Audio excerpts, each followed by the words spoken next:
Welcome to Dyscalculia, a podcast for parents and teachers about the best way to support kids living with learning difficulties. My name's Michael Shanahan, and I'm casting to you today from the lands of the Kaurna people. Today's episode is about word problems in maths. Now, word problems in maths are something that a lot of people struggle with, let alone people living with learning difficulties, dyscalculia or dyslexia. So they are a really, really tough nut to crack. And I'm joined today by Sue Griffith, who is a specialist maths and literacy interventionist. Sue, would you like to introduce yourself? Hi, thanks, Michael. Yes, I work at Fullerton House, Assessment Therapy and Teaching, along with a bunch of other colleagues who also have intervention with kids living with learning difficulties and also kids who just have some struggles with literacy or maths. They may not actually have a diagnosed difficulty, but they've missed the boat somewhere along the way. And I probably see about 50-50 kids with maths or with literacy, and sometimes they might need both but have to choose one to focus on. Yeah, I find that too. It's tricky, isn't it? And literacy often wins out, doesn't it? Yes. Yeah. And look, if you can't read the problems, yeah, that's right, you can't approach that anyway. So, and especially with this topic, so word problems in maths. Now, I've got to admit before we start that I really struggle with this. So as someone that lives with dyslexia and dysgraphia and ADHD, and I know that I'm a slow processor and have, I suspect fairly limited working memory. Yeah. And so maths word problems for me are like the perfect storm of difficulty in maths. And I often find that I know the maths. The maths is often actually really simple, but the word problems are so complicated and difficult to understand from a literacy perspective, that they really become a barrier. So what I wanted to, and I know this is a problem for a lot of my students and a lot of people who don't even live with learning difficulties find these word problems difficult. And I suspect it's because they're often deliberately difficult. That's part of the challenge, is that the problems are made to be difficult to understand. So I wanted to talk about, firstly, why do we have them? And then later on we'll get on to why they are so hard and the kind of things we can do to support students that, particularly find them difficult. But starting off with why we have them. Why do we have these difficult word problems? See, here's what I don't understand, because I think to myself, maths is about being precise. And so we want to be precise in maths. And I'm very much a scientific thinker. Yes. So I love science. I'm a former science teacher, and I love the scientific method and thinking logically and being precise, gathering data and making logical conclusions, not jumping to conclusions. So using your evidence. Yeah, that's right. That's the kind of mindset I have. And then I come across a word problem in maths that is forcing me to make all these assumptions, and I can't interrogate it. I can't ask questions about it. And so I'm forced into a position of having to guess what they're asking me. Yes. And I find that really difficult. And so why do we do that? Why do we make these so hard? Why do we have these word problems? I think it's initially or overarchingly an attempt to replicate situations in day-to-day life where we use maths. Mm-hmm. So they're not always well structured, but the attempt is, why do we learn maths? For what situations? And it is in our day-to-day life. Mm-hmm. So it's an attempt to replicate those situations. So this is when you'll use these precise calculations. This is why we need to learn how to do that. Yeah. So I think it's an attempt. Yeah. As you say. I like how you're saying an attempt, because sometimes I think it fails, doesn't it? Look, it does. It does. And we were talking earlier, and I think there's reasons why they're purposefully difficult, and there's reasons why they are accidentally difficult. Yep. And I think there is a distinction there. Yeah. So some of them are just badly written. Absolutely. But let's talk about the ones that are not badly written, but they're deliberately designed to be difficult, Obtuse. misleading. They might have a double negative in there in the language. Yes. They might throw in irrelevant information Yes. to the problem to kind of throw you off. Yes. Why? Why? Yeah. That's a really good point. And I think it sometimes is confused with higher order thinking. Mm-hmm. So in an attempt to rank in a testing assessment situation, it's an attempt to go, well, if you can get through all of these barriers, if you can jump all the hurdles, you're a higher order thinker, Mm-hmm. and therefore you rank higher in your skills or acquisition of those skills. I don't know whether that's valid. Mm. And there would be, again, differences in the construction of those, in how well they're constructed, who they're constructed by, and the use of that data. But I think sometimes it comes down to just making things difficult so we can rank. Mm. Yeah, so if you make it more difficult, then The clever kids will get it. Oh, yeah, so it's a way to stream and rank kids, Yeah. rather than something whose focus is actual teaching higher order thinking or mathematical thinking. Unless it has been taught well, Mm. you could teach to that, Mm. and you would need a high level of language comprehension, understanding, facility with language to get to the ability to solve some of those problems. And potentially some of that is replicating situations where you have to really think through things, but you have a lot more information in real life. That's right, because in real life I can ask questions. Yes. So let's say somebody comes to me with a problem. They say, look, I've got to cater for 300 people next week, and, 4 of them are vegetarians and 5 of them eat meat, and I don't know how to work out how much meat I need to order. So that's like a word problem, isn't it? It is. In It maths. is, yes. And that's a real life situation in which you'd have to do maths. You'd have to do quite a lot of maths. That's right.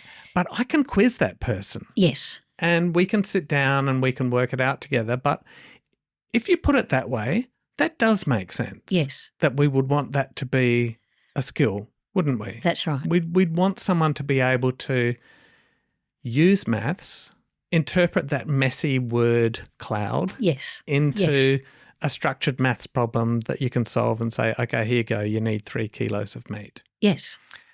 I think the difference is you've only got the information that's written on the page, and often that's not the complete information. Yes. You've got to fill in a few gaps. Yes, yes. And while it's quite often relatively wordy, it's also a concise construction of the context.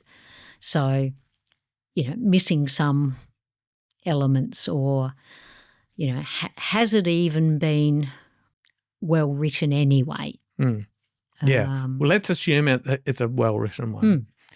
Now, I had this conversation with somebody, because this has always been a bugbear of mine, and I suspect, after years of grappling with it, I suspect part of it is that a lot of them are just poorly written. Yes. So if we put that aside and say, okay, a good maths problem, what's the point of it? The best explanation I've had so far, and look, the reason why I'm doing this is because I often have children sitting opposite me saying, why am I doing this? Yes. What is the point of this? It feels pointless.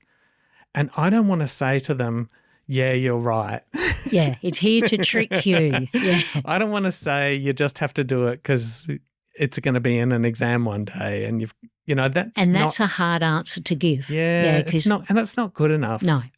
For a student that's really struggling with motivation, they don't care about that. I mean, they don't see themselves passing an exam anyway, and so yes. And I want to excite kids. Yes. I want them to like maths, so I don't want that to be the answer. The best answer I've heard so far has been that in real life, sometimes people do make maths deliberately confusing. For example, banks. Yes. If you're getting a home loan, Yes. they're not allowed to lie, but they will deliberately use very confusing language when they present the numbers. Yes. So it makes it feel like it's a better deal than it is. Yes. And so if you can go in and interpret that and go, hold on a sec, that's not the actual interest rate. You've added all these fees and so on. Yes. Yes. So that's a real life skill. That's right, yes. And that comes down to understanding conceptually what's going on. Mm-hmm. And that's quite a complex thing we need to get to, but we don't, all do. I mean, I did maths right through high school, right to year 12, and I'm not a specialist in high school, but banks confound me too. Yeah, that's right. I sort of know that I might not be getting all the information, but because I'm not in that industry and I'm not doing it often, I have to really think about it. And I have to think, what are they not telling me? Yeah. So it's sort of like, it's not lying by omission, but there's a certain degree of it's not stepped out. Yeah. Yeah, that's right. And so that made me realise there are actually real life situations. Lots, where yes. these difficult word problems, mathematical word problems Yes. will come up. Yes. Politicians All the time. using statistics in a misleading way. Yes. That's a really good skill to have. Yes. To be able to listen to the words or what's written and go, hold on a sec, I can see the maths behind this and what's happening here. I can see how you're trying to mislead me. So that actually convinced me. Yes. Someone saying that made me go, okay, yep, I can see that. I can see this is a worthwhile skill Yes. to have, Yes. to be able to listen to language and pull maths out of it. Yes. And then solve the maths. Yes.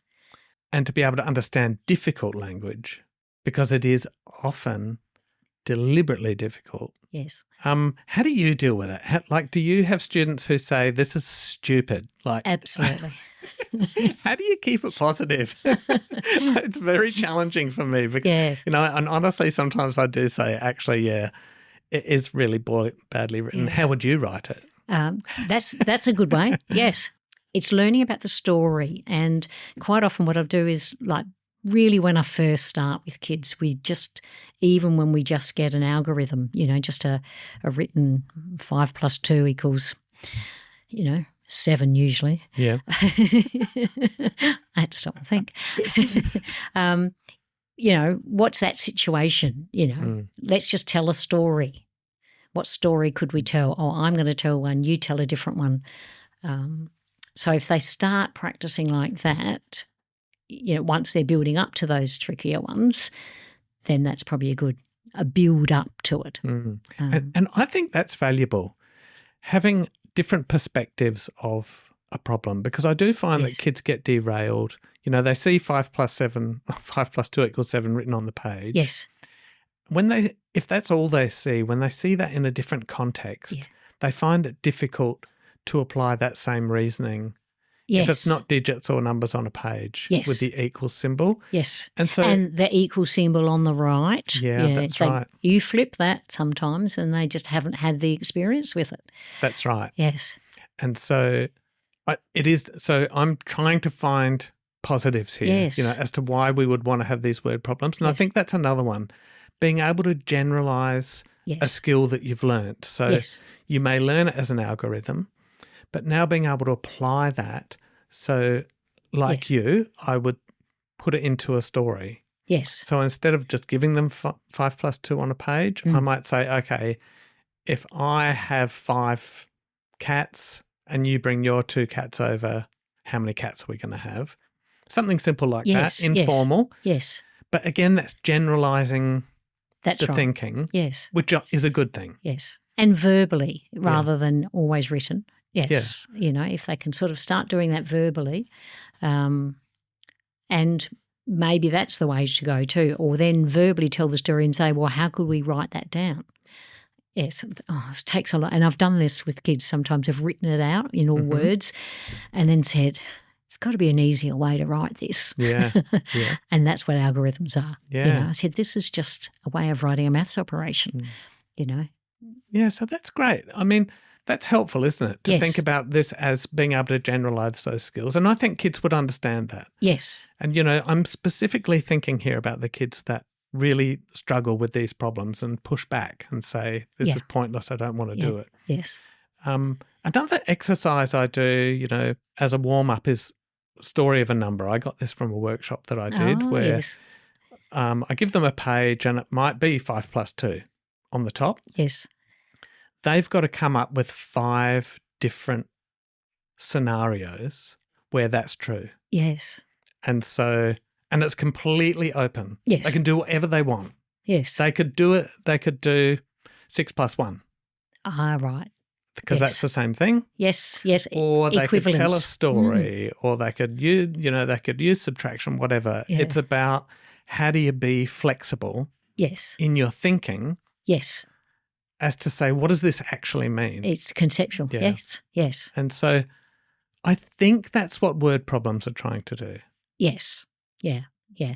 Like I said at the beginning, they're trying to replicate real life, real situations, but because it's set in a school setting, because it's set with one teacher and 30 kids, because you're trying to get everyone where, unfortunately, it does make a lot of it fairly artificial. And clumsy. Yes. It's often like, here are the traditional algorithm problems, and now here's 3 word problems that are going to test whether you understand the concept. Yeah. So if you're clever, you can do the worded problems as well as the algorithms. Yeah, that's the implication, isn't it? It is. And for kids living with learning difficulties, language is often an issue, and this leads to that poor self-image and I'm bad at maths and I'm dumb because those problems are really inaccessible if you have a language issue. Yes. Yeah. And if they're always put sort of as the extension or the after the fact, or if you get to it, lots of kids will never get to it, so they don't get the practice. Yeah. Yep. It shouldn't be like that. They should be either hand in hand. You can start in the early years, in simple times, doing them both. Yeah. So this is about that generalisation of maths. And you said something earlier to me before we started when we were talking about this. You said there are kind of 2 types of maths. Yes. There's like, mathematics. mathematics. Yes. And numeracy. Yes. And this is numeracy, isn't it? This is numeracy. This is kind of number sense. That's and right. Yes. What does it actually mean practically? Yes. Compared to doing an algorithm? Yes. Well, mathematics itself is just the abstract academic discipline. Yeah. But numeracy is the practical ability to apply mathematical knowledge to real-world situations and problems. So it's one thing knowing how to do that precision and accuracy to use the operations. It's one thing doing the math skills, but what's the purpose of that? Yeah. When do we use those? So numeracy is the application in life. So that's where we get to, and that's what I'll often go to with kids, depending on their age. This is why we do it, because we might need to know, when we're working, or when you're playing, or That's when right. you're, negotiating with your friends, when you're gaming. All of those situations, you'll be having to do these things. Yeah, and it won't be written as digit 5 plus symbol, digit 2 equals symbol 7. It'll be given to you in complex language. Yes. And you'll have to be able to spot the maths in that and solve it. So language is a huge part of it. Yes. And so let's just, I think I'm convinced. Maybe. Maybe. I mean, I'm convinced that language has to be a big part of maths. Yes. Because it is. I'm not 100% convinced by the way we use word problems. I think that they often create enormous barriers for students that live with specific learning difficulties. I think they create unnecessary barriers. Yes. In some cases, because it ceases to be about maths and mathematical thinking, and it just becomes about understanding difficult language. Yes. Yeah. And so it's building that with the language. I think we've kind of done that disservice of not being explicit in our teaching of the language as we're teaching the skills. And I think you can't do either. I think there was a time when I thought that, well, if I just teach all the actual skills, let's do addition, let's do subtraction, let's do multiplication, then we'll get to the word problems later. Yeah. But that doesn't really work either, because why do we do all of these abstract, sort of operations on symbols? Yep. Then it's like an add-on. It's kind of like teaching a language by just teaching vocabulary, and then later saying, now we're ready for a conversation. It doesn't really work. That's right. Anyone who's tried to learn a language knows. I did French at school. I can't speak French, but I know lots of French words. But I go to put them together and no idea really. I put them together like English, so I just translate each word, which I can't even begin to imagine what it sounds like. So I actually don't do it. But you're right. So that language is such a big part of it, isn't it? Yes. And you're right. We often put it aside, make it an extension or something we do later. Because it's difficult. Yeah. Whereas actually starting with it. Yes. And grounding the maths in language. Yes. And specifically and explicitly introducing the language. Yes. And the specific language, not trying to make it easy so then later we can change it. Yeah. As anyone who's had children, young children, and, they get different words for things, or you're not sure they could say it so you use another word, but to then change that word later, it's sort of like, why didn't you just teach the word you need? Yeah, that's right. It reminds me, Leanna McCurry, who was on an earlier Dyscalculia episode, in her school they agreed on their maths vocabulary as a group of teachers. Yes. So they developed and agreed on the terminology and vocabulary that they would use across year grades and between classes. So students didn't get that level of confusion of like, I've shifted classes or shifted year levels, and now there's all this different language being used for the same thing. Yes. I like that idea, but I also like the idea of having a richness to it. Oh, you know what I mean? You wouldn't want to it. just limit it to a very core set of language, because that's artificial, isn't it? Because you're going to come across but if 20 different words for addition. That's right, yes. But I think it's when we're talking about it, it's like when we're talking about language, we call letters, we call sounds phonemes. If we teach those words, we both know what we're talking about. We can talk around it, but it takes a lot more language. Yeah. But also when we have different words, if we explain them, and we do that with kids a lot, synonyms. Yeah. Everybody who's trying to write an essay at some point learns, just change all the little words for big words. Yeah. That's often a step where everybody thinks it's, but it's that synonyms, and it's that understanding that there are other ways of describing this, but we're going to use this when we're talking about it. Yeah. But I introduce kids to multiple terms for the same thing. Yes. So if I'm introducing addition, I'll give the kid a card, that says addition on the front, and on the back is all the different words we can think of for addition, add, sum, plus, total, increase, combine, together, total, yes. And so it becomes, and it's a living thing, if we come up with a new one, we put it on there, not as like a formula. No.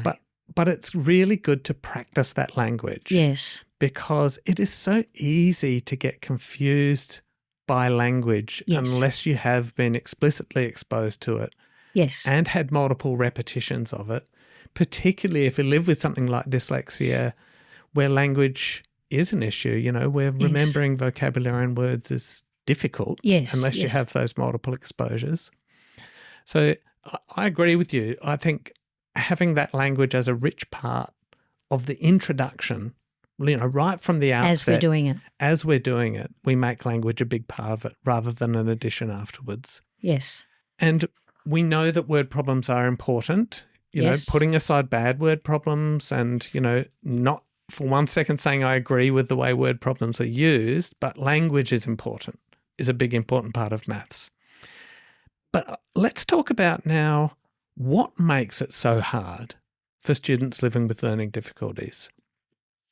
Because I think, yes, it's hard for everyone, but there are specific things about word problems that make it difficult for students living with dyslexia, dysgraphia, dyscalculia, and autism.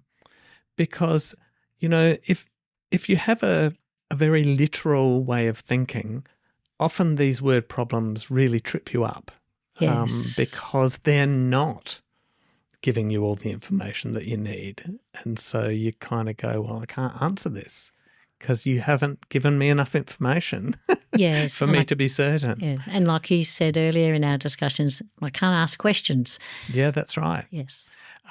So I think accepting that they're deliberately hard is something for kids. Like I explicitly talk to kids and say, look, these are deliberately made difficult, because I think it's good to see them as a challenge. Yes. Rather than saying this is stupid, it's like, but this is deliberately difficult to get you to think. Yes. And one of the approaches I use for that is to get them to come up with difficult word problems. So I'll often start with 5 + 2 = 7. And I'll say, let's come up with a story for this. Yes. For which the answer is 7. But let's make it tricky for whoever's going to do it. What kind of tricks would you use? Yeah. You'd put in irrelevant information, all the stuff that we actually see. I find that changes attitudes a little bit. Oh, that's great. Because kids then, the shoe's on the other foot. And I think when you do that, you kind of also get better at spotting the tricks that are in word problems that other people give you. It is, and it's the way of deconstructing. It's the old deconstructed whatever. These are the elements that go together so that if I can create one, well, then I can spot them in someone else's. So that's a really good, I might try that myself. Yes, as a challenge thing. I mean, I do it a lot with kids. We put a lot of our maths into language. Yep. What is this situation? Let's describe it. Without looking at the worded problem, when we're doing a maths addition, subtraction, multiplication, division, fractions, what could this story be? Let's tell a story. But then once you're getting to dissecting another written word problem, that would be a good way to find those parts. Okay, let's make one with those parts. Yeah. Yeah, that's right. And, just casually I use word problems all the time. So, we have cards, a card system. So whenever a kid learns something new, I give them a card. And as much as anything, it's a prompt for me to remember to review it, because basically it means that every lesson we review everything we've ever done. That's right. It's a good review system. I use that too. And so, let's say I don't do this for every card because it would take too long, but randomly I might choose one and do a problem on the spot. Yes. So let's say I bring up, percentage formula. What's the formula for working out the percent? And so I'll say, okay, what do you want to buy this week, Sue? What's on your wish list? Yes. I want some new shoes. New shoes? How much do they cost? Oh, probably $200. Okay, so you want to buy these $200 new shoes. I've got good news. They're on sale for 15% off. How much are you going to pay? Oh. Let me get a pen. Can you afford it? And so I'll often do like an impromptu little word problem like that. It's not like the kind of word problems that you see in a book, because it's less kind of confusing. Yes. But I think it is good to use language like that rather than just give you a piece of paper that says what is 15% of, how much was it? 400. What is 15% of 400? It's a very different thing, isn't it? That's right, yeah. And, sort of throw in some different names and throw in some, relationships between people, and it sort of gets all a bit tricky. Yeah.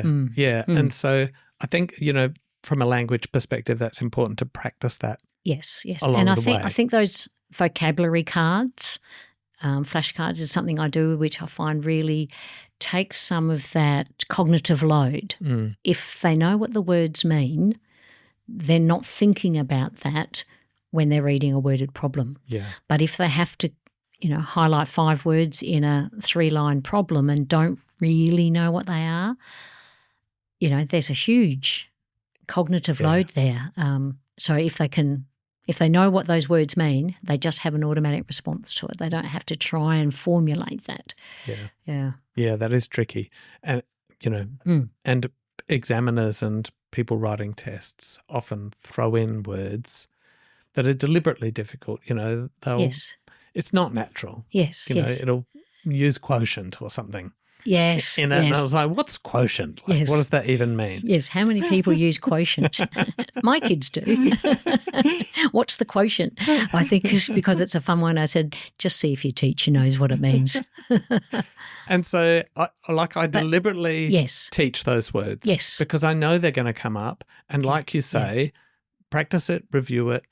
We just want to reduce cognitive load. Yes. Because I think the second reason word problems are so difficult is working memory. Yes. So we have limited working memory, and a lot of students we work with live with slow processing. Yes. And like I've said, I live with slow processing and poor working memory. And so if it's a long problem, we know those problems that like 2 or 3 sentences. Yes. I can't keep all that in my head. Yeah, I've forgotten what I read first. What the first sentence is by the time I've read the last sentence. I mean, I'm exaggerating here. No, Sometimes I can, but if it's complex, I do go into that kind of mental meltdown of like, I have no idea what this question is asking. Because we're really expecting the kids to visualise what's happening as they're reading, which is what a sort of an expert mathematician would be doing. As you're reading it, you're imagining it. Right. So that you've got it in your mind. Yep. And you've read it and go, oh, yeah. So there were 43,562 people at the Eagles versus Manly rugby league game in Brisbane last Wednesday, and they all paid $16 at the gate. So if you know about rugby league, about rugby league, then that's not difficult. If you know about Manly and Eagles, I don't really know if they're really rugby teams. If you know that there are, well, then that's not a load because that's just, no worries, that's just the red team, blue team or whatever they are. Yes. If you know that the gate means the entrance to the grounds where you're going to watch them play, then none of that is a load. But if you're not even familiar with any of that information, you're lost already, and you haven't even got to the question part. Yes, that's right. So it depends. For a rugby fan in that state who participates, a lot of that they just skim over and they would just see. They get it. They can visualise it. Exactly. Yep. Exactly. So I think that's a lot to do with it as well. Yeah. So technically we should be visualising it, the story, and being able to just hold that. But that's not true for lots of people. And if you're living with, sort of processing difficulties, if you're living with dyslexia or dyscalculia, there's a whole lot of other complexities in there, not to mention just your familiarity with the situation. And so how do we deal with it? So what are your strategies for this working memory overload, which is a very common problem I find with these word problems? I mean, I'm not like a one sentence problem, but those kind of, paragraph type, 2 and 3 word. Yeah, even a 3 sentence, I think from 3 sentences on, it's difficult. It can be quite tricky, And those ones that have, extra information in there. Yes. That's unnecessary. Extraneous, yes. Who cares which teams are playing? Yeah. Yes. So how do we tackle, what kind of strategies can we give students to deal with those kind of difficult questions? So I think what we need to do is give them a couple of things. One is to work through with them, explicitly teach them that they have to find what's the structure of this problem. So that's, what are we going to have to do? Add some things together? Are we trying to find a bigger number? What's actually happening? So one of the ways is having some little acronym or a little strategy thing too. I used something called CUBES, which I learnt from somewhere. Each letter of CUBES relates to an action. So the C in starts with reading the problem. Yep. That has to be number one. Yep. Once you've read the problem, first off, circle the key numbers. Now, to be honest, I don't really focus on key numbers. I just say circle the numbers you can see, because you can look at what they mean later. Yep. Underline the question. So within a worded problem, the last sentence will end with a question mark. So I underline that last sentence. Yep. And then just read that. That's asking you what to do. That's telling you what to do. And read it carefully. That's right. Because I often find that students will just misread it and they'll turn like a positive into a negative. Yes, or, yes. Millimetres and centimetres. Exactly. So you have to be very careful about that. Yes. So underlining that question, so you've highlighted it, which means you've had to kind of go back and work out which bit it is. Yep. Another thing is like, say, put a box around action words where it might say combine or add or altogether or before or after. Yep. Then you sort of evaluate. So I do evaluate or eliminate. So if they've got the names of the teams and that really has nothing to do with it, let's cross that out. Yep. So you're evaluating what's going on. So you're reducing that working memory load by getting rid of the things you don't need. Yes. So what can we get rid of? You're evaluating. So the evaluating is going, what's happening in this story? So that's, that takes a lot of practice. Yeah. And if you've built up to it, it's okay. But it's still, I don't know, I think this is happening. Okay, let's have a look. And the solve and check is kind of, do I need to draw a picture? And I often tell kids, call it a diagram. But whatever you're doing, you're recording something to show what's happening so that you don't have to hold it in your working memory. Yeah. Because then you can just look at it. Yeah. I do that. Yeah. I don't live with a learning difficulty, but I need to do that. Yeah, me too. Just so that then I can consider the structure. And then I look at it and go, oh, now I get it. Yeah. Sometimes, you might have a model where you go, well, I've got two parts. Oh, I have to put those together. Yeah. And then you have to decide on what operation, are we just putting some parts together? Have we got something that we need to do a lot of times, multiplying? Are we going to take something away? Or is there a missing part? Share? Yeah. Yep. And which part? Yeah, the missing part. Yeah. So is that going to, what bit don't I know? What are they asking me to do? So if you've got that you can run through, you're slowly looking at parts of the question at a time. I think that helps break it down. Yes. I use CUBES. There's lots and lots of different ways. You've got a way yourself you were telling me COPPERS about. COPPERS, I like that one. Which is similar. And I just stole that from COPPERS. So in literacy we have COPPERS, which is like an acronym for editing. Yes, capital letters. Yeah, capital, order punctuation. Spelling. And because my kids already know, are familiar with it, I did COPPERS. So that's collect. So collect the information. Now, I kind of go one step further at the collecting part because they, just like you with the cube, I get them to identify numbers. I get them to identify calculations that they're going to need to do while they're doing the question. Yes. And actually start a dot point list. Yes. And so it's like, okay, I'm going to have to convert this from millimeters to centimeters, like as they're reading it. Yes.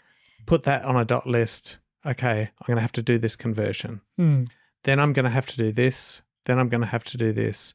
And so that gets around the working memory issue because you're just looking at one calculation at a time. Yes. If it's a multi-step problem. Yeah. But even sometimes for simple problems, there might be 3 steps that you need to take. And so listing those means I don't have to keep those in my head. And I can check them off as I That's do right. them. If it's really tricky, I get them to restate the problem in their own words. But it's also because I do that work with them around coming up with their own problems and so on. So it's kind of like reverse engineering it. Yes. I get them to put it in their words. Yes. Because that, again, reduces that cognitive load if you can simplify it for yourself. If you can go, oh, really, all they're asking me here is this. Yes. Rather than sticking with the original difficult language. Yes.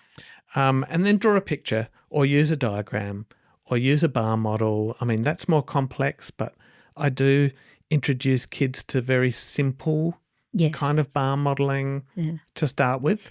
Anything to help get the information onto paper so it's not in their head. That's right, reducing that cognitive load.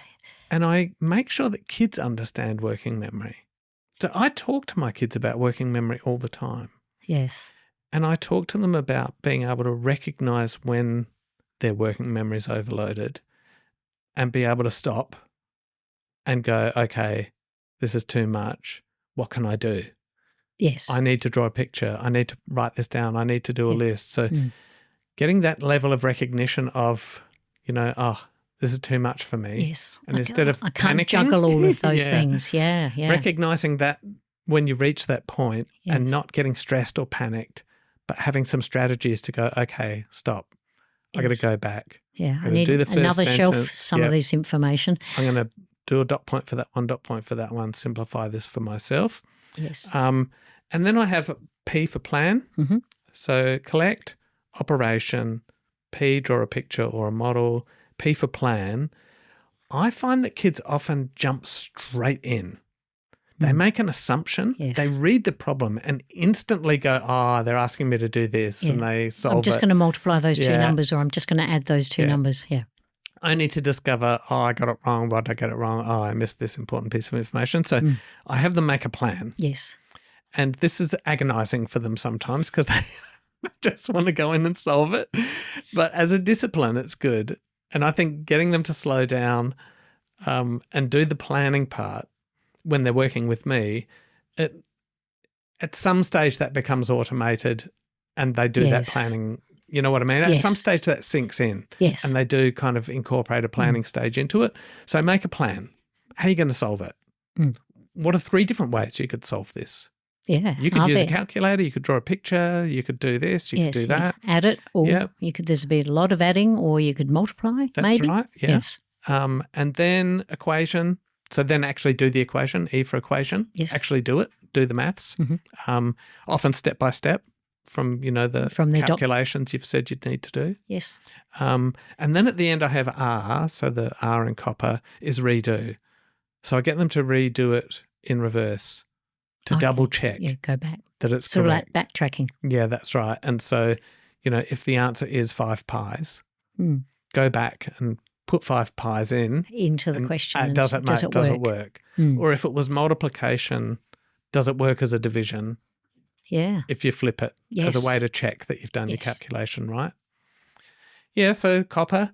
But I think structure like that is how to get around those working memory issues. Yes. Kids have got to have those strategies. That's right, yeah. I'm not saying every kid needs to do this, but the kids that really struggle because of the language barriers, we're talking about the extra cognitive load that comes from living with dyslexia, for example, and most of your brain power's used up just reading the words. And there's nothing left over for the calculation. That's right, yes. And I think a lot of kids with dyslexia struggle or don't struggle with maths until they get to the word problems.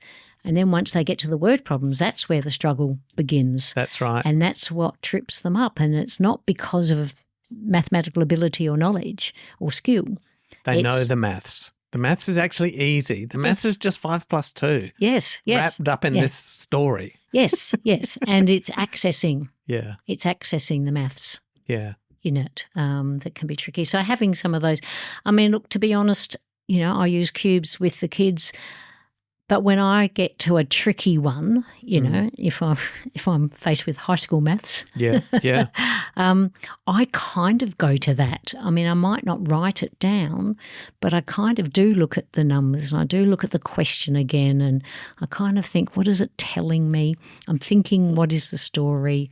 I'm thinking, what will work? And then, like you with your COPPERS, you know, eventually I'll go through whatever and then I'll redo it or recheck it or reverse, backtrack.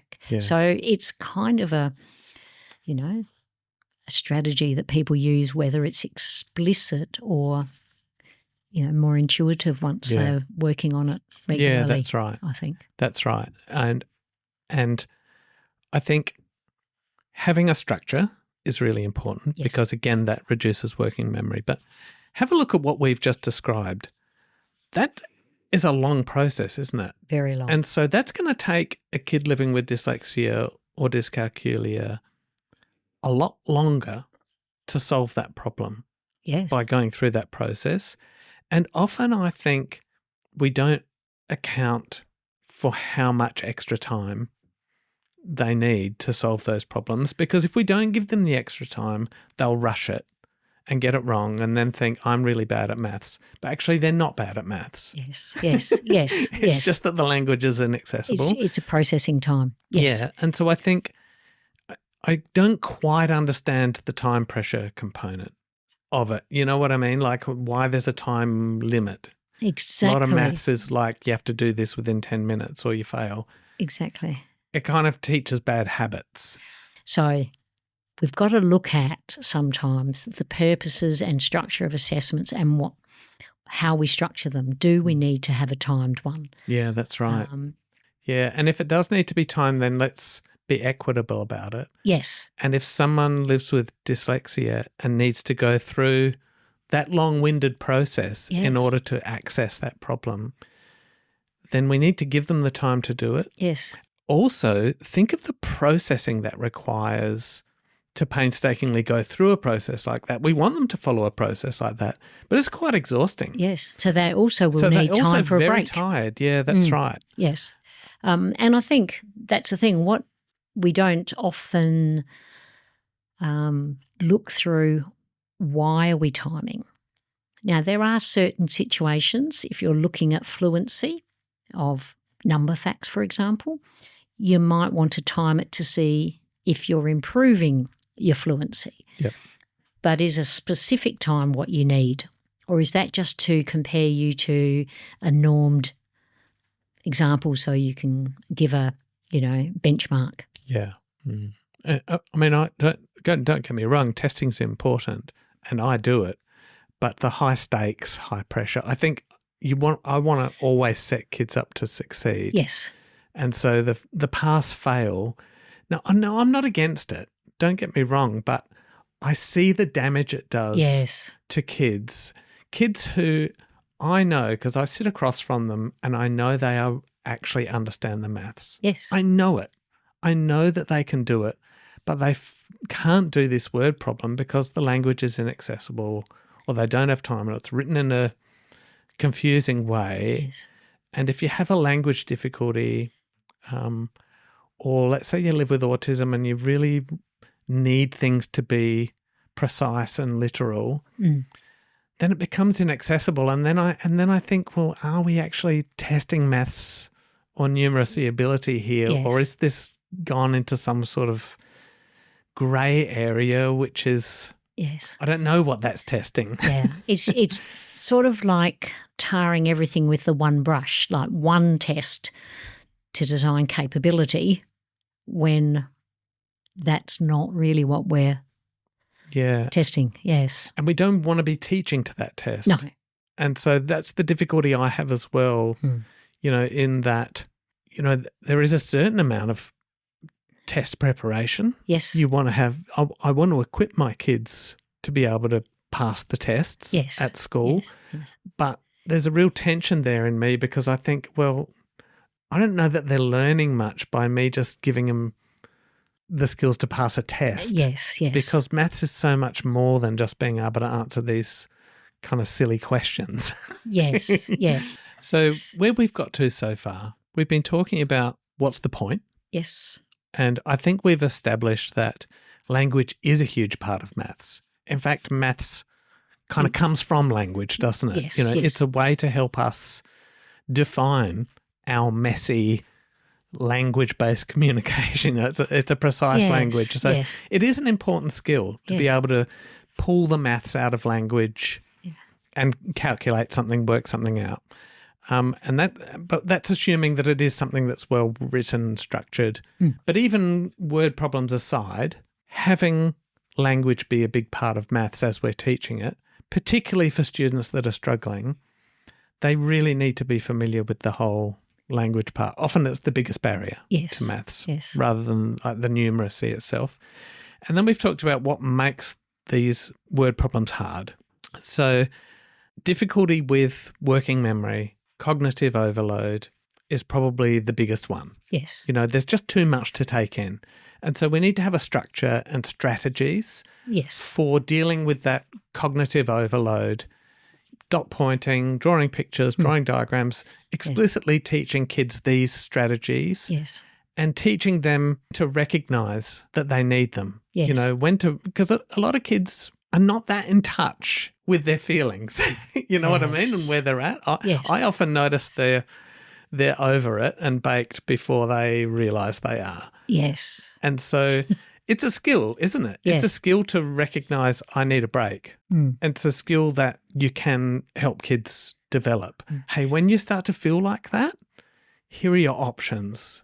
Here's your strategies. You don't have to just push through or panic or melt down or... Yes, and that's part of doing maths at school. Yeah. Isn't it? Because in a sense, we kind of reward that shut down, deal with it, just don't make a mess for other people, which is not how we all deal with things. Yeah. Anyway, lots of people are very good at doing that, but when you're one of a group, your personality comes into that.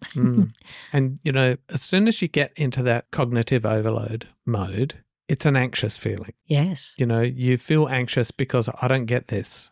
And so you start to have that anxiety. And here's the problem. As soon as you're anxious, that dramatically reduces your working memory.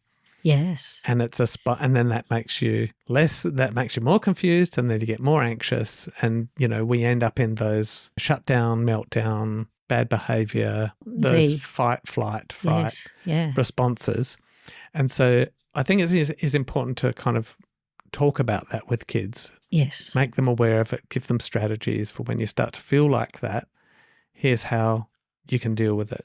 Because maths anxiety is a real thing. And for some kids, it's extreme. Yes.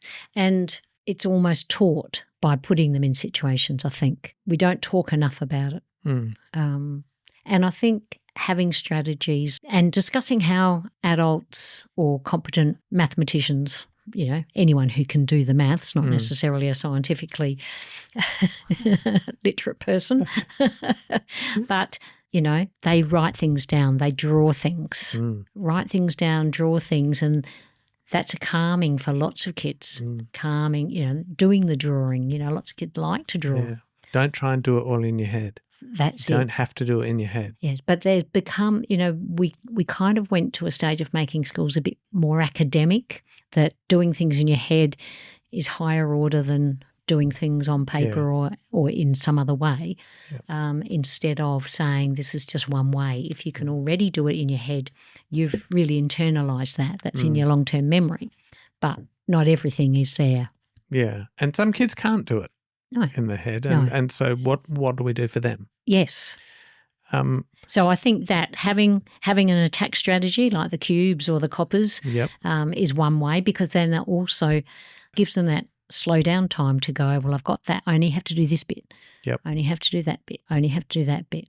So then also the vocabulary then will come out then if they just go, I don't really know what that word means. Yes. That's ask. But if we're preparing kids for these situations, we will have done some of that pre-teaching. Yeah. And then the next thing I've got on my list is interpretation of text. When there isn't enough information. And I've got some examples Okay, because I struggle with this. I struggle with this because here's what happens in my head. When I get a question like the one I'm about to read, I can see 6 different solutions, but I don't know how to know which one's the right one. Yes. So here's the question. Okay. Grandfather gives his 4 grandchildren a box containing 18 balloons, which they share equally. How many balloons does each grandchild get? Straight away, my mind is blank. I'm like, I don't understand what this is asking me. So I think to myself, okay, so there's one box. Are the kids sharing the box? Because that's what it says. Grandfather gives his 4 grandchildren a box containing 18 balloons, which they share equally. So do they get a quarter of a box each? Assumptions. I'm not being silly. No, I know, but that's assumptions, isn't it? Like you said, you try and picture it. Yes. So actually... And so I go, are they splitting the box and the balloons come with it? I think, are the balloons blowing up? Because that must be a gigantic box. Oh. Do they pop? Like my mind and maybe this is ADHD, but my mind is, when you're talking about... Creativity, though. It's also creativity, whereas I'm going, this is a maths problem, and I'm picturing Grandpa, I'm picturing the 4 kids, and he hands the box with some balloons. So if they're in a box, I'm going, they're not blowing up yet. Yeah, see, I picture them blowing up. Yes, but see, I'm just making assumptions. Yeah, I picture them blowing up and I think that's a big box. Yes.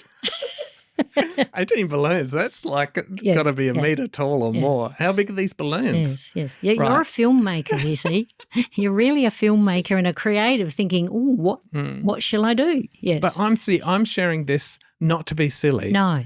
But I think neurotypical brains read a problem like this and I can see that this is a simple problem. Yes. Because it's like, yes, I know that this is just how many, 18 divided by 4. I know that's what they're getting at. But, and I'm being totally honest here, it took me a while to get to that. Yes. Because first I thought they were sharing the box. Yeah, wow. And cutting the box in 4 pieces. And I got distracted by that because I'm thinking, how are they cutting up the box? Yes. And then I imagine the balloons getting popped by the box cutter. And so then I thought, well, I don't know how many balloons will be left after that because probably a few of them are going to burst. So I can't answer this question because probably how do I know if they've popped or not? Yeah.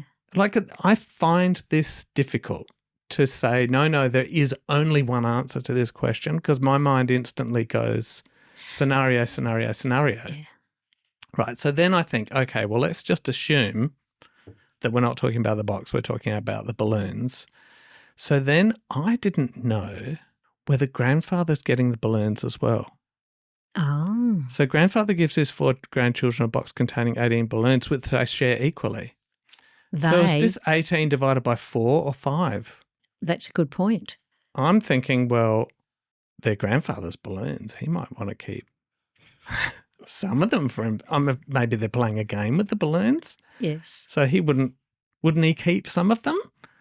Or maybe he's giving them all to the kids, but it doesn't tell me.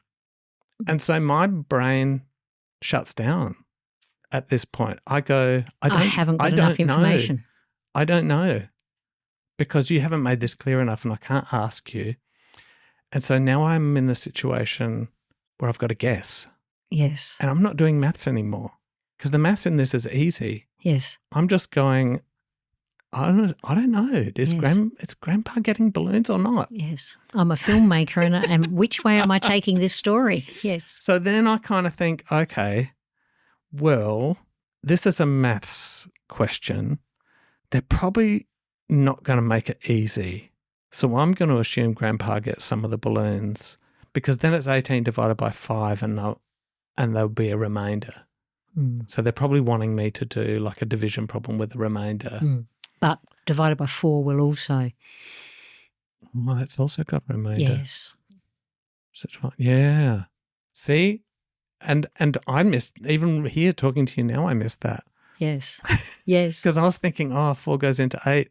So see, this is a simple problem, right? Yes. And I can see how somebody who doesn't live with dyslexia, dysgraphia, a language issue, would see that as a simple problem. Yes. I mean, you can see that problem, can't you? Yeah, I just saw that straight away, yeah. And so, but also I'm seeing it as this is a maths problem and I just want them to do 18 divided by 4, and so I'm dressing it up in a story. Yeah. Instead of kind of being more explicit about it, which, as we've talked about, unless you understand the assumptions we make, and it's the same with all of standardised testing, it's written with a lot of assumptions for a specific group of people, really, with specific cultural understanding. Yeah.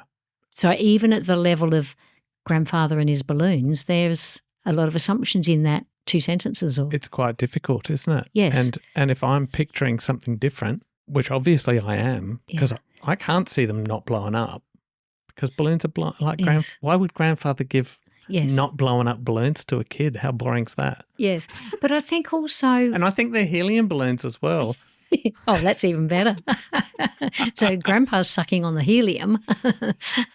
But I think also what we need to do is ask kids for an explanation. You can see where they get an answer. And it's like, if you understand the problem this way, that's your answer. If you understand the problem that way, there's your answer.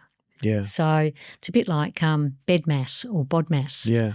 If you don't use those conventions that have been agreed upon, you get a different answer. Yeah. So explaining that to kids, you know, when you do what do we need to do this for? And it's just like, well, we've just all agreed on how to go about it so we can write them. And so how have we agreed to do these? Yeah, we haven't. So I'm not 100% sure of the answer to this. Yeah. Because I find it difficult. So can I give you another one? Yes. This is a NAPLAN one. Oh. So Jane and David had identical chocolate bars. Had. So they don't have them anymore. Oh. That's what I'm thinking. I think, okay, so they used to have chocolate bars, but now they don't have anything. Oh, okay. Yes, see, didn't they? That's what it says, isn't it? Jane and David had identical chocolate bars. David ate 7/8 of his chocolate bar. So I don't know where the rest went. Threw it away. Jane ate more of her chocolate bar than David. So David, are they saying David ate some of Jane's chocolate bar? Jane ate more of her chocolate bar than David. So she ate 8/8. What fraction of her chocolate bar could Jane have eaten? Well, it depends how much David ate of her bar. No, she ate more of her chocolate bar than David ate of his chocolate bar. Oh, but that's not what it says. No, it's not. You see? So this is...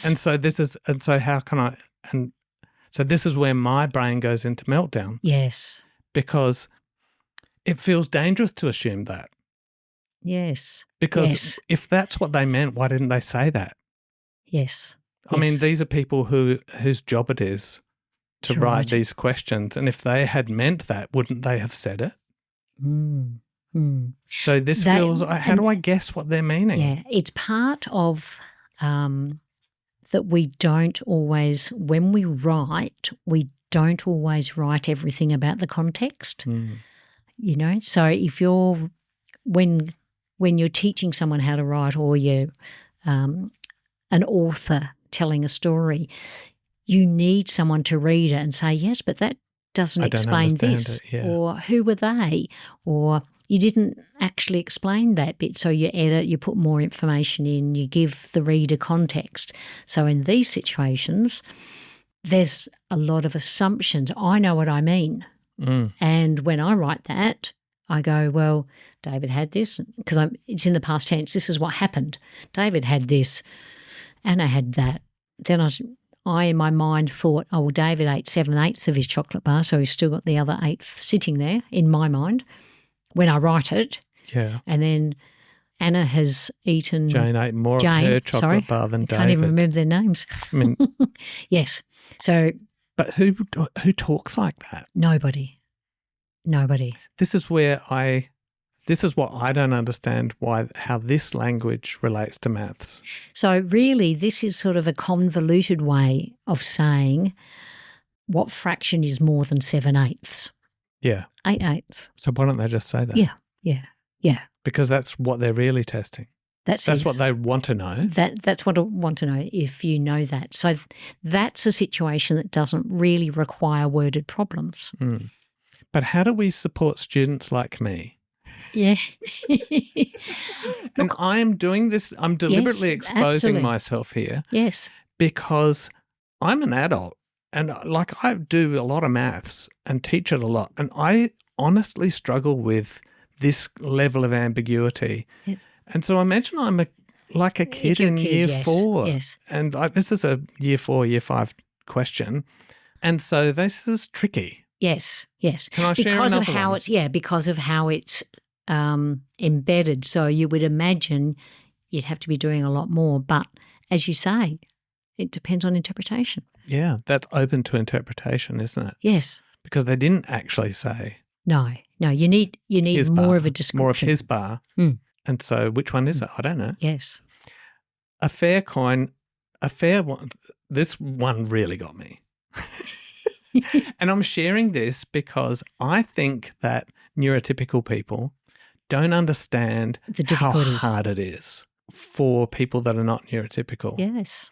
And I just imagine a kid, I find this difficult. And I'm not sure that I have the solution, but I'm sharing it because I think there's a whole lot of It's people out there unspoken. listening It's who unspoken. might not realise how hard this is. So listen to this one.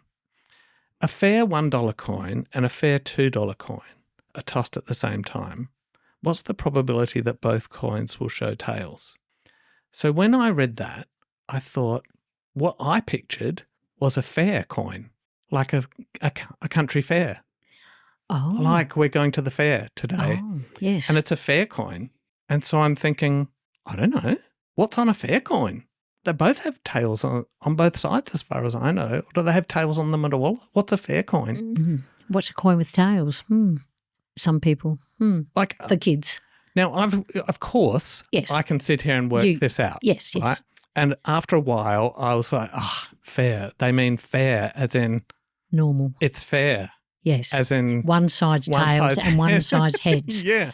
But honestly, my mind was like, I had trouble with it. Yes. Because I was but like, even the what use is a of fair the word coin? fair coin is Who not says fair common coin? language. If they just said a normal coin, or regular coin, a dollar or coin, a coin, yeah, or a dollar coin with heads, or a coin with heads on one side and tails on the other. Yes, you know what I mean. Yes, I do. Yeah, and so this is obviously a simple probability question, but inaccessible. Yes, from the perspective of the language because it's tricky. The scenario is not unambiguous. Yeah. Yeah, and under time pressure, I'd struggle because it took me a while to work out what they meant by fair. And so now I'm taking 3 times as long to do this problem. Yes. As would be expected. Yes. Yeah, I would find that a fair coin. It would take me a bit of thinking about. It's weird, isn't it? A fair coin. It's a fair coin. Yes. And you would have to know that there are fake coins. Yes. That have heads on both sides. Like that's just really odd, isn't it? Yes. And I'm not sure of the answer to this, other than. Yeah.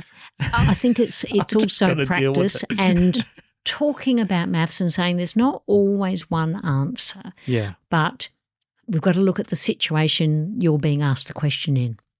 So if this is a math test, it's going to be a simple situation.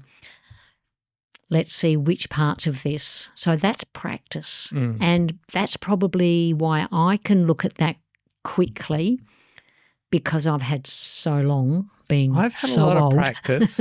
I mean, I have had a lot of practice with it, and I agree that practice makes it easier. Yes. I think it's the assumption part that's hard. Yes. It's not trusting assumptions, and it comes back to where we first started with this discussion, which was I've trained my mind to be precise and scientific and based on evidence. Yes. Because I think that's what I want to be. You know what I mean? As to do maths, to do science, I want to be logical, base things on observation and evidence. So my brain goes, there's not enough evidence here. Yes. to answer this question precisely. Yeah. And so, I mean, this is where I would put these in the category of bad questions because these are not testing my maths ability. Yes. The maths is super simple. It's just written in a confusing way. I mean, part of the reason why I shared that is to get a little bit of empathy happening. Yes. Because I've faced this myself, and I see students who have faced it. Yes. Where, see, like I'm reading those problems to you, and I can see that you might be thinking he's kidding here, that he doesn't understand this problem. You know what I mean? Like he's pretending here. He does that because how can you not understand that, right? And I see that happen to kids where they genuinely don't get it, but they get treated as if they're being deliberately obtuse, yeah. You know, silly and yes. trying to be hard, and, you know, yes. It's assumed that they're thumbing their nose at it and deliberately yes. saying like the thing, you know, you could think I'm just deliberately saying that to make fun of the question, but I'm not. Yes, and I've got a couple of really kids I work with. It's really hard for me to not do that. Yes, yes. And I think it is just different ways of thinking, and I think we've got to be curious and ask the question and ask the clarification. I've learnt that more and more. I've got a couple of kids who do that and say, yeah, but what about this and what about that? And more often than not, I've gone, well, I hadn't thought of that. Because to me, that's scientific thinking. So if I'm a scientist and, you know, I see something happen, I want to interrogate that from every single angle until I'm absolutely certain that in every scenario I can think of, this is true. Yes. You know what I mean? Like if you drop a pen, yes. it falls on the table. Yes. But hold on a sec. Does that happen if it's a pencil? Does it happen if I'm on a mountain? How high above the earth do I have to get for that to still be true?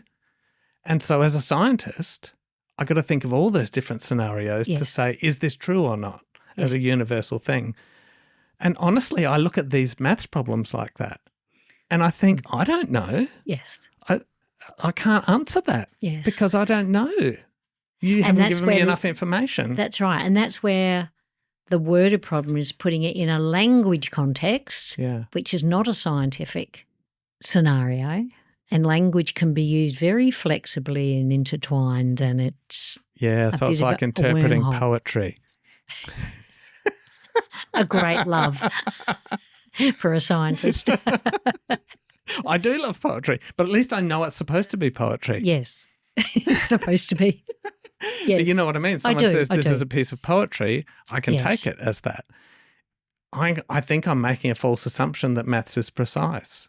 So maybe I have to go, this is deliberately vague. Yes, but I think it's not worded problems are precise. Mathematical calculations are precise. Yeah. Yes. I read somewhere actually recently. I'm sorry I took us down that rabbit hole. No, I think it's so good. I was reading in a book which was about teaching young kids mathematics, and it's from the USA, so it was to their core standards. And one of the things about standards for mathematical practice, one of them was make sense of problems and persevere in solving them, which takes it away from that precision only. Yep. One of the standards is to attend to precision, but first of all, it's that making sense. It's reasoning abstractly and quantitatively. Yep. It's sort of like it's kind of going, well, it's not just precision. Yeah. When you get to solving, you're going with precision, but the word it is reasoning and making sense of it.